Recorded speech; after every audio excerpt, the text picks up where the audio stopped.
ano no, harvest ng palay dito sa probinsya. Pero alam mo yung namamangha ako. Kung makikita mo yung babae na naka-blue ang sombrero. Yung babae po na yan ay 72 years old na. Pero napapansin nyo naman, nakikita nyo kung gaano siya kabilis gumalaw, gaano siya kumilos. Sa edad niya na 72 years old, bihirang-bihira ang makakita ka ng ganito. Itong babae na to, 72 years old na yan.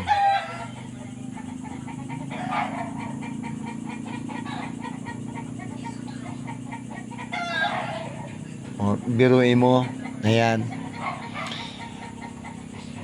Kung gumalaw siya, yung mga bata dyan na malalakas pa, maring talunin nung matanda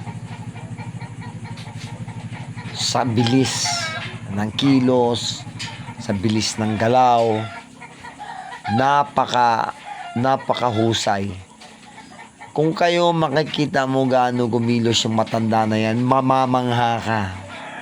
Dahil hindi pangkaraniwan na sa edad na 72, kaya mo pang gumalaw ng ganun kabilis sa ginagawa ng babae na yan.